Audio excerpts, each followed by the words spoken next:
বন্ধুরা, স্বাগতম মায়াজাল ও মুক্তি চ্যানেলে। এই জগৎ যেন এক অদ্ভুত মায়াজাল, যেখানে মানুষ সুখ, দুঃখ, আশা, ভয় এবং মোহের মধ্যে আবদ্ধ হয়ে থাকে। কিন্তু ঋষি, মুনি ও শাস্ত্র আমাদের একটি পথ দেখিয়েছেন, সত্যকে জানার পথ, আত্মাকে জানার পথ এবং মায়ার বন্ধন ছিন্ন করে মুক্তির পথে এগিয়ে যাওয়ার পথ। এই চ্যানেলে আমরা আলোচনা করব আধ্যাত্মিক জ্ঞান, শাস্ত্রের গভীর তত্ত্ব, আত্মজ্ঞান এবং জীবনের প্রকৃত উদ্দেশ্য। তাই সত্যের সন্ধানী হলে আমাদের সঙ্গে থাকুন মায়াজাল ও মুক্তি চ্যানেলে। বন্ধুরা, আমি দেবজ্যোতি সরাসরি শ্রীমদ্ বিজয় কৃষ্ণের ঋতম্ভরা গ্রন্থের সত্য প্রতিষ্ঠা অনুচ্ছেদের একটা অংশ পড়ছি। কার্যকারণ সম্বন্ধ অবলম্বন করিয়া চিন্ময় আত্মাই যে জগৎ কারণ, এ কথা ঋষিরা স্পষ্ট করিয়া বলিয়াছেন এবং ব্রহ্মসূত্রে এই কথা মীমাংসিত হইয়াছে। কার্য হইতে দূরে কারণ থাকে না, কারণের উপরেই জলের তরঙ্গের মতো কার্য ভাসমান। সুতরাং তুমি যেখানেই তাহার অস্তিত্ব স্বীকার করো, সে স্বীকার কখনো ব্যর্থ হয় না। চন্দ্র, সূর্য, আকাশ, বিদ্যুৎ, জল, স্থল, বৃক্ষ, পর্বত যাহা কিছু দেখিবে, তাহাতেই বোধ করিতে প্রয়াস পাইবে তিনি রইয়াছেন। তিনি রইয়াছেন যিনি এ দৃশ্যের চিন্ময় আত্মা, যিনি আমার চিন্ময় আত্মা, যিনি এ দৃশ্যের প্রাণ, যিনি আমার প্রাণ, যাহাতে ওই দৃশ্য জাত স্থিত, যাহাতে আমি জাত স্থিত, যিনি ওই দৃশ্যের মধ্যে সত্তা, যিনি আমার মধ্যে সত্য সত্তা, যিনি ওই দৃশ্যের মৃত্যু ও অমৃতত্বের নিয়ামক, যিনি আমার মৃত্যু ও অমৃতত্বের নিয়ামক। রইয়াছেন এই বোধ বারবার উজ্জীবিত করিয়া তুলিবে, অর্থাৎ অস্তিত্ব বলিতে যাহা বোঝায় সেই আকারের বোধ উদ্বুদ্ধ করিবে। শুন, যিনি তোমার আত্মা তিনি ব্রহ্মা, এ বিশ্বরূপ তাহারই। এ জগতের যে কোনো ধূলিকণা স্পর্শ করিয়া যদি ভাবো, বোধ করো তুমি তাহাকেই স্পর্শ করিতেছ, তোমার সে ধারণা ভুল নহে, কেননা তিনি সেখানে বিদ্যমান। সর্বত্র পানি পাদান্তাৎ, সর্বত অক্ষি শিরোমুখাম, সর্বত্র শ্রুতিমল্লোকে, সর্বম আবৃত্ত তিষ্ঠতি। সর্বত্র তাহার চরণ, সর্বত্র তাহার মঙ্গলকর, সর্বত্র তাহার চক্ষু, সর্বত্র শির, সর্বত্র তাহার কর্ণ, সমস্ত আবৃত করিয়া তিনি অবস্থান করিতেছেন। ঋষির এ মহাবাক্য, এ মহাসত্য নির্ঘোষ যখন তোমার কানে পৌঁছাইয়াছে, তখন তাহার চরণ ধারণা করিয়া যদি তোমার শির ধূলিতৃণের চরণে নমিত করো, তবে তাহারই চরণে নমিত হওয়া হইবে। যদি তুমি তাহাকে বক্ষে ধারণ করিতেছ ভাবিয়া এ জগতের তুচ্ছ আবর্জনাকেও বক্ষে ধারণ করো, তবে স্থির জানিও যে তোমার অন্তরের অন্তরকে বক্ষে ধারণ করাই হইবে। সত্যবোধে উজ্জীবিত হইয়া সত্যই যে তাহাকেই স্পর্শ করিতেছি, তাহারই রক্তচরণের শির লুটাইতেছি, এ ধারণায় সজীব সচেতন হইবে। তোমার বোধ যে পরিমাণে সত্য হইবে, বুঝিবে সেই পরিমাণেই তুমি তাহাকে লাভ করিতেছ। বোধের তারতম্য এ জগৎ, বোধের তারতম্যই এ মোক্ষ, এ বন্ধন। বোধের তারতম্যে তুমি জীবত্ব, শিবত্ব, বোধের তারতম্যে তুমি মৃত ও সজীব। তুমি শুধু লক্ষ্য করো, তোমার মন নগ্ন হইয়া সমগ্র আলস্য সংশয়ের আবরণ তিরোহিত করিয়া সত্যকে অবলম্বন করিবার জন্য উন্নত শির হইয়া দাঁড়াইয়াছে কিনা। শুধু লক্ষ্য করো, তুমি এ ধূলি ধূসরিত মৃত্যুর কণ্টকময় শয্যা ছাড়িয়া অমৃতের স্নেহস্নিগ্ধ কোমল বক্ষে ঝাঁপাইয়া পড়িতে ব্যাকুল হইয়াছ কিনা।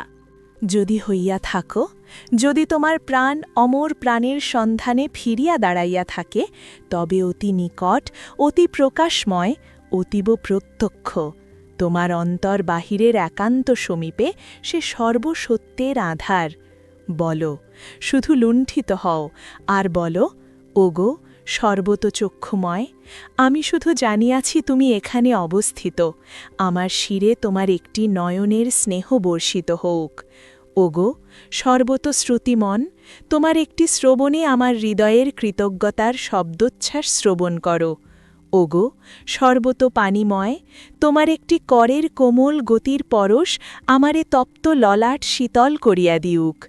এমনি করিয়া দিকে দিকে পদার্থে পদার্থে তোমার প্রাণ তাহাকে গ্রহণ করুক, আর সঙ্গে সঙ্গে তার তুমি ধন্য, তুমি কৃতার্থ, তুমি সার্থক জীবন। তুমি সত্যি সেই মহাসত্যকে হৃদয়ে বরণ করিয়াছ, তোমার প্রাণের প্রাণ, যাহাকে তুমি এতদিন হেলায় অশ্রদ্ধায় দূরে ঠেলিয়া রাখিয়াছিলে, অবজ্ঞায় অনাদরে যাহাকে ভুলিয়া তুমি জগতে অবজ্ঞাত অনাদৃত হইয়াছিলে, আজ তাহাকেই তুমি সত্যের শঙ্খ ঘোষণা করিয়া আদরে ঘরে তুলিয়াছ। আস্তিক্যবোধের ইহাই লক্ষণ। যে জানে, যে বুঝিয়াছে, সে স্থির থাকিতে পারে না। অন্তরে কি বাহিরে, দেখিতে পাউক বা না পাউক, সে শুধু লুটাইয়া পড়ে, সে শুধু বুকে ধরে, সে শুধু তাহার সোহাগময় প্রাণ তাহাকে বরণ করিবার জন্য দিকে দিকে বিস্তারিত করিয়া ধরে। অন্তরে কি বাহিরে, সে শুধু বলে, ওগো, আমি জানিয়াছি তুমি রহিয়াছ, আমি জানিয়াছি তুমি রহিয়াছ, আমার আর কোনো ভয় নাই, সংশয় নাই, মৃত্যু নাই, মোহ নাই, সংকীর্ণতা নাই। তুমি রহিয়াছ জানিয়াই আমার সমস্ত মৃত্যু, সমস্ত অবসাদ, সমস্ত গরল আজ অতীতের স্বপ্ন ছায়া মাত্র। রহিয়াছে বলিয়া এতদিন যাহাদিগর অস্তিত্ব ধারণা করিতাম, সে সমস্ত অস্তিত্বই আজ তোমার অস্তিত্ব বলিয়া বুঝিতেছি। বলা ও ব্যবহার করা এ শুধু মুখের বলা নহে, নকল ব্যবহার নহে। এই ব্যবহার, এই বলা কত সত্য সেদিকে বিশেষ করিয়া লক্ষ্য রাখিবে। আর সে বলা, সে ব্যবহার যত সত্যবোধ হইবে, ততই বুঝিবে তোমার আস্তিক্যবোধ প্রতিষ্ঠিত হইতেছে। সত্য প্রতিষ্ঠার উপরেই ক্রিয়ার ফল নির্ভর করে। সত্য প্রতিষ্ঠায়াং ক্রিয়া ফলাশ্রয়ত্বম। তুমি জানো, মিথ্যা কথা বলা দোষ। তত্রাচ যদি তুমি মিথ্যা কথা বলো, তবে সে জানার যেমন কোনো মূল্য নাই, তেমনি যদি তুমি জানো সর্বত্র তিনি রহিয়াছেন, অথচ তোমার কায় মনোবাক্যের ব্যবহার যদি তদানুসারীও না হয়, তবে বুঝিবে তোমার সে জানার কোনো মূল্য নাই। জীব সত্যকে চাহে না, জানে না বলিয়া এইরূপভাবে জানা তাহার হয় নাই, তাই সত্য জীবের নিকট অনাদৃত। জীব শুধু মৌখিক স্বীকার করে, কেননে তাহার অস্তিত্ব শুধু শাব্দিক জ্ঞানে জানে, কার্যত জানে না, ব্যবহারের দ্বারা ফুটিয়াইয়া তোলে না। ভূমিতে সন্তরণ শিক্ষা করিয়া জলে যেমন সন্তরণ দেওয়া যায় না, জলে নামিয়া তবে যেমন সন্তরণ শিক্ষা করিতে হয়, তদ্রূপ বুদ্ধি দ্বারা জানিয়া লইয়া তবে ব্যবহারত তাহার অস্তিত্ব স্বীকার করিব, তাহাকে মানিয়া চলিব, এরূপ হয় না। ব্যবহারত জানিতে জানিতেই তবে তাহাকে জানা হয়, মানিতে মানিতে তবে তাহাকে মানা হয়। আর এই ব্যবহারত তাহার অস্তিত্ব মানা, জানা ও তদনুসারে আপনাকে পরিচালিত করা, ইহাই সত্য প্রতিষ্ঠার মূল মর্ম। তাই শুধু অস্তিত্বের উপলব্ধি করো, শুধু জানো তিনি রহিয়াছেন। বাক্য দিয়া জানো, মন দিয়া জানো, প্রাণ দিয়া জানো, তোমার আমিত্ব দিয়া জানো, তোমার নিজ অস্তিত্ব দিয়া জ্ঞাত হও তিনি রহিয়াছেন। তোমরা শুধু বাক্যের সাহায্যে তাহাকে জানিতে চাও, তাই শুধু বাক্যেই তাহাকে লাভ করো। মন বুদ্ধি দিয়া জানিতে চাও, তাই শুধু মন বুদ্ধি তোমায় তাহার অস্তিত্বের আভাস বুঝাইয়া দেয়। ব্যবহার দিয়া জানিতে চেষ্টা করো, ব্যবহারত তাহাকে পাইবে। প্রাণ দিয়া তাহাকে জ্ঞাত হও, প্রাণে তাহাকে লাভ করিবে। নিজের আমিত্ব দিয়া তাহার প্রতিমা রচনা করো, আমিত্বের মধ্যেই তাহাকে পাইবে। নিজ অস্তিত্ব দিয়া তাহার আসন নির্মাণ করো, সে আসনে তাহার অস্তিত্ব প্রতিষ্ঠিত হইবে। অস্তি বলিতে বোধশক্তি বা বোধশক্তি সম্পন্ন সত্য আত্মার অস্তিত্বই উপলব্ধি হয়। এ অচেতন জগৎ সৎ বা অস্তিত্ব প্রধান, অর্থাৎ অচেতন জগৎদর্শনে অস্তি বা রহিয়াছে এই থাকার ভাবটাই বিশেষ রূপে ফোটে। তেমনি জীব চিৎ প্রধান, অর্থাৎ অস্তিত্ব ও চেতনা প্রধান, এবং সত্যস্বরূপ পরমাত্মা আনন্দ প্রধান। অথবা অচেতন জগৎ সদ্বোধক, জীব চিৎবোধক ও তিনি আনন্দবোধক। চিৎ বলিলে অস্তিত্ব ও চেতনা উভয়ই বুঝায়, কেননা অস্তিত্ব শূন্য চেতনা হয় না। তদ্রূপ আনন্দ বলিলে সৎ, চিৎ ও আনন্দ একত্রই বুঝায়, কেননা অস্তিত্ব ও চেতনা শূন্য আনন্দ হয় না। এ কথা পূর্বে বলিয়াছি। সুতরাং যাহা দেখিয়া সৎ বা অস্তিত্ববোধ উদ্বুদ্ধ হইবে, সেইখানেই মানে না বিষয় সাহায্যে অনুভূতি ক্রিয়া উজ্জীবিত না থাকাই সুষুপ্তির পরিপোষক। সূর্যকিরণ পৃথিবীর উপর প্রতিফলিত হয় বলিয়াই আমরা আলোক উপলব্ধি করি। তেমনি সাধারণ জীবের অনুভূতি ক্রিয়া বিষয় সাহায্যেই পরিস্ফুট থাকে, অর্থাৎ জগতের অস্তিত্বই তোমার নিজ অস্তিত্ববোধকে ফুটাইয়া রাখে। সেই জন্য এ বাহ্য বিশ্বকে পরমাত্মার ঈশ্বরমূর্তি বা তিনিই রহিয়াছেন এইরূপ বোধ করিয়া তাহার সত্য ধারণা করিবে এবং তাহারই সাহায্যে স্বীয় সত্তার অনুভূতিও প্রকটিত হইতে থাকিবে। ইহার দ্বারা সত্তাবোধের ৩ প্রকার বিশিষ্টতা পাইবে। প্রথম, এ বিশ্ব তাহারই মূর্তি এইরূপ ধারণা দ্বারা তাহার সত্তা স্বীকার করা হইবে বা তাহাকে বিশ্বরূপে দেখা হইবে। দ্বিতীয়, ঐরূপ দর্শনের সাহায্যে অস্তিত্ব বলিতে যাহা বুঝায় সেই সত্তাবোধ পরিস্ফুট হইবে এবং স্বীয় অন্তরস্থ সেই সত্তাবোধে তন্ময় হইয়া অন্তর্বাহ্যব্যাপী এক অথবা অন্তর্বাহ্যশূন্য ভেদশূন্য দ্বিতীয় শূন্য বোধ সত্তার আভাস আসিবে।